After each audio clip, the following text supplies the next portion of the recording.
লুণ্ঠনের যে কি মাত্রা, ওইটা আমরা গবেষণা না করলে আপনারা কল্পনাও করতে পারবেন না কি ভয়ঙ্কর অর্থনৈতিক পরিস্থিতির ভিতরে আমরা উত্তরাধিকার সূত্রে পেয়েছি। ধন্যবাদ সঞ্চালককে আমাকে আগে সুযোগ করে দেওয়ার জন্য, এবং মঞ্চে উপবিষ্ট ব্যক্তিবর্গ, জাতীয় নেতৃবৃন্দ, মির্জা ফখরুল সাহেব সহ যারা আছেন তাদের প্রতি আমি শ্রদ্ধা জানাই। তবে তার আগে আমি আজকের এই অনুষ্ঠানে আসার যে সুযোগ করে দিয়েছেন, ছাত্র জনতার অভ্যুত্থানের ভিতর দিয়ে যারা জীবন দিয়েছেন, ত্যাগ স্বীকার করেছেন, তাদের প্রতি আমি সম্মান জানিয়ে প্রথম কথা শুরু করতে চাচ্ছি। এবং একই সাথে স্মরণ করতে চাই এই 15 বছর যারা স্বৈরতান্ত্রিক এখন এক সরকারের বিরুদ্ধে বিভিন্নভাবে লেখনীর মাধ্যমে, সমাবেশের মাধ্যমে, বিভিন্ন প্রতিবাদের মাধ্যমে অবদান রেখেছেন, আমি তাদেরও স্মরণ করতে চাই। কারণ ওই জুলাই অগস্টকে আনতে হলে তার পিছনের 15 বছরের ইতিহাসকেও সাথে মনে রাখতে হবে তাদের অবদানের কথা। এবং আমি মির্জা ফখরুল সাহেবের কথা প্রতিধ্বনি করে আমি 71 মহান স্বাধীনতা যুদ্ধে যারা সংগ্রাম করেছেন তাদের অবদানের কথাও স্বীকার করতে চাই। আপনাদের সকলকে আজকে এখানে সালাম নমস্কার জানিয়ে আমি দুটো কথা বলতে চাই। আজকের যে অনুষ্ঠানের আয়োজন করেছেন ফোরাম ফর বাংলাদেশ স্টাডিজ, আমি তাদের ধন্যবাদ জানাই। কারণ আজকের এই অনুষ্ঠানটি অত্যন্ত একটি সময় উপযোগী উদ্যোগ, এবং কেন সেটার ব্যাখ্যা বিভিন্নভাবে করা যেতে পারে। তবে আপনাদের উপস্থিতি, আপনাদের আগ্রহ এবং নেতৃবৃন্দর অংশগ্রহণ বোঝা যায় যে কতখানি আজকের এই আলোচনাটি গুরুত্বপূর্ণ এবং প্রলম্বিত হবে আগামীকাল ধরে। আমি সংগঠকদের অভিনন্দন জানাতে চাই।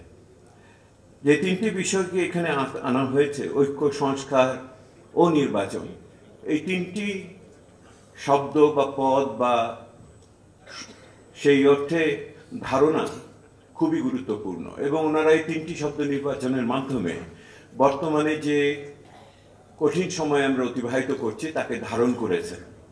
তো আমি খুব সংক্ষেপে তিনটি বিষয় আপনাদের কাছে বলে চলে যাব, কারণ নেতৃবৃন্দ এখানে আছেন। এবং আমি যে কথাগুলো বলবো আপনারা মনে রাখবেন, এই কথাগুলো আমার আগে যারা বলেছেন, এর আগে উদ্বোধনী সভায় যারা বলেছেন তাদের কথার বিকল্প হিসেবে বলছি না, আমি তাদের সম্পূরক হিসেবে কথাটা বলছি এবং আমার পেশাগত অবস্থান থেকে কথাটা বলছি। ঐক্য কি নিয়ে ঐক্য হবে এই ব্যাপারে সাধারণভাবে আমরা আলোচনা করেছি এবং খুব পরিষ্কারভাবে এসেছে। আমাদের ইতিহাসের উপলব্ধি থেকে ঐক্য না, বাংলাদেশের ভবিষ্যৎ নিয়ে ঐক্য করতে হবে। এইটি হলো ঐক্যের জায়গা। বাংলাদেশ ভবিষ্যতে কোথায় যাবে, ইতিহাসের বিভিন্ন ধরনের ব্যাখ্যা বিবরণ নিয়ে নিজেদের ভিতরে বিভেদ সৃষ্টি না করে ভবিষ্যতের বাংলাদেশকে নিয়ে, আমাদের স্বপ্নের জায়গাটাকে নিয়ে ঐক্য সৃষ্টি করতে হবে। আমার মনে হয় এই জায়গাটাও খুব ক্রমান্বয়ে পরিষ্কার হচ্ছে। এখন ওই যে ভবিষ্যতের বাংলাদেশ আমরা যে যার আদর্শিক রাজনৈতিক বিভিন্ন অবস্থান থেকে দেখব, তার কি কোনো ন্যূনতম কোনো জায়গা আছে কিনা যেখানে একমত হতে পারবো, যেই মতে আমাকে বলবে গণতন্ত্র থাকবে, স্বেচ্ছাচারিতা থাকবে না, ইত্যাদি ইত্যাদি, নির্যাতন নিপীড়ন থাকবে না, বিকাশের সুযোগ থাকবে। আপনি যদি আমাকে জিজ্ঞেস করেন, আমি খুব সাধারণভাবে একটা জিনিস বুঝি, সেটা হলো সর্বজনীন মানবাধিকার থাকতে হবে, সব মানুষের অধিকার থাকতে হবে। সব মানুষের অধিকার যখন আমি বলি তখন কিন্তু আমি শুধু এই ঘরের মানুষগুলোর কথা বুঝি না। এই ঘরে যেই মানুষগুলো আছে শেষ বিচারে বাংলাদেশে তারা সচ্ছল মধ্যবিত্তের অংশ। আমি তাদের কথা বলছি যারা পিছিয়ে পড়ে আছে, সেই মানুষগুলোর কথা, যেই মানুষগুলো নদী ভাঙনের ভিতরে আছে, যেই মানুষগুলো আদিবাসী সম্প্রদায় পার্বত্য চট্টগ্রামে আছে, সমতলের আদিবাসীগুলো আছে, দলিত সম্প্রদায় সেখানে আছে, নারী পুরুষের ভিতরে এখনো বিভেদের ভিতরে রয়েছে, ধর্মীয় চিন্তার ভিতরে বিভেদের ভিতরে রয়েছে, তার লিঙ্গ পরিচিতি তাকে বিভেদের ভিতরে ফেলেছে। আমি সেই মানুষগুলোর কথা বলছি। সেই মানুষগুলোর বেঁচে থাকার অধিকার, কথা বলার অধিকার, সমাবেশ করার অধিকার, জীবিকা নির্ভর করার অধিকার, সেই নিশ্চয়তা আমাদের পেতে হবে। এইটি ভবিষ্যতের ঐক্যের বাংলাদেশ আমাদের হতে হবে। একটা ন্যূনতম জায়গায় আমাদের একমত হতে হবে, এই সর্বজনীন মানবাধিকারের বিষয়ে সব মানুষ জন্মেছে সমানভাবে, সমানভাবে বেঁচে থাকার, সমানভাবে তাদের সুযোগ পাওয়ার অধিকার আছে, কথা বলার অধিকার আছে, এই জায়গাটা আনতে হবে। সর্বজনীন মানবাধিকারের বিষয়টি আমি গুরুত্ব দিয়ে বলতে চাচ্ছি। আমি দ্বিতীয় যে জিনিসটি বলতে চাচ্ছি আপনাদেরকে, সংস্কারের ব্যাপারে কাঠামোগত প্রশাসনিক সংস্কার ইত্যাদি বিষয়ে অনেক আলোচনা হয়েছে এবং আমরা সকলেই একমত হব সেই যেই বন্দোবস্ততেই আমরা পৌঁছাতে চাচ্ছি সেটার ব্যাপারে। কিন্তু যে বিষয়টি আমার কাছে একটু আশ্চর্য লাগে এই আলোচনার ভিতরে, আমার কাছে একটু ঘাটতি লাগে, এটা আমার পেশার কারণে, সেটা হলো যতখানি না উপরি কাঠামো নিয়ে আলোচনা হচ্ছে, এই দেশের সমাজের ভিত্তি নিয়ে তো অত আলোচনা হয় না। আমি আপনাদের বলছি, এই যে যত আলোচনা শুনলেন, এর ভিতরে কি একবার শুনেছেন আপনারা গার্মেন্টস শ্রমিকের বেতন কত হবে, সে ন্যায্য মজুরি কিভাবে পাবে, এমন ফসল আসছে আমার কৃষক দাম পাবে কিনা? আপনি কি জানেন এই মুহূর্তে মধ্যবিত্ত 80 টাকার শাকের আটি কেমন করে খাবে? কই সেই আলোচনা তো আসে না। এই যে যুব সমাজ বসে আছে, একবারও তো আলোচনা হলো না কর্মসংস্থান কেমন করে হবে, ওই সংস্কার কি আমি দেখেছি?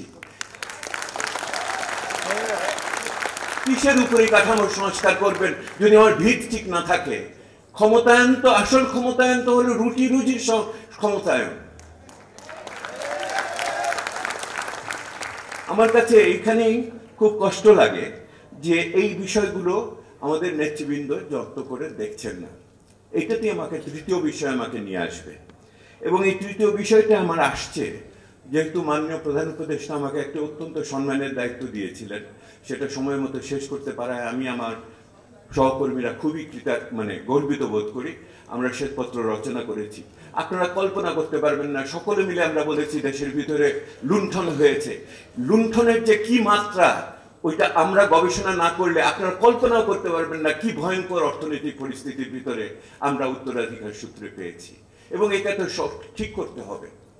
কিন্তু প্রশ্ন হলো আমার তৃতীয় বিষয়, ওই ঠিক করার জন্য যে সময়, সে সময় কি জনগণ আমাদের দিবে কিনা? বলেছেন আপনি রাজনীতিবিদদের কথা যুক্ত করার কথা, আমি একমত হলাম, কিন্তু যেই লোকটি এই মুহূর্তে বাজারে যে চাল কিনতে পারে না, এই মুহূর্তে আপনারা সরকারি কর্মচারীদের মহার্ঘ ভাতা আলোচনা করছেন, বাদ বাকি মানুষ কোথা থেকে মহার্ঘ ভাতা পাবে সেই আলোচনা তো শুনি না। একবারও শুনেছেন আপনারা এই কথা কারোর মুখের থেকে? এই মানুষগুলো, এই যুব সমাজের ভিতরে, শিক্ষিত যুব সমাজের ভিতরে তারা কিভাবে কোন যুব ভাতা প্রচলন হবে কিনা সেটা কি শুনলাম না তো। ধৈর্য ধরবো কিভাবে যদি আমার পাশের বাড়িতে রাত্রিবেলা 11টার সময় ডাকাতি হয় সবচেয়ে সম্ভ্রান্ত এলাকাতে? তাহলে যদি ওই নিরাপত্তা যদি আমার না থাকে, কতদিন আমি সংস্কারের জন্য অপেক্ষা করে থাকবো? আইন শৃঙ্খলার যদি এই অবস্থায় হয় সচিবালয়ের ভিতরে, তাহলে আমরা নিরীহ নাগরিকের আমার কি অবস্থা হবে? কার কাছে যাব? সেহেতু সংস্কার খুব বড় স্বপ্ন, ঐক্য তার জন্য দরকার, নির্বাচনে যেতে হবে, কিন্তু তার আগে মানুষকে স্বস্তি দিতে হবে। সংস্কারমুখী মানুষকে বিপথে নিয়ে যাবেন না, তাকে আইন শৃঙ্খলা না দিয়ে, তার খাওয়ার ব্যবস্থা না করে, তার চাকরির ব্যবস্থা নিশ্চয়তা না করে। এটি আমার তৃতীয় বক্তব্য ছিল।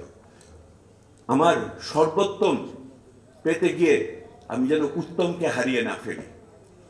ইংরেজিতে বলে good is the enemy of the best.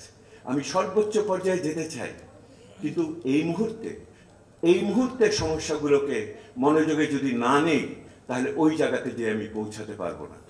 উপরে আলোচনা করেন মানুষের জীবন জীবিকা, নিরাপত্তার কথা ভুলে যাবেন না। সেটা থাকলেই মানুষ ধৈর্য ধরে আমাদের সকলের সাথে থাকবে। রাজনীতিবিদদেরও এই উপলব্ধিটা আনতে হবে। আপনারা সকলে ভালো থাকবেন। ধন্যবাদ। ধন্যবাদ ডক্টর দেবপ্রিয় ভট্টাচার্যকে।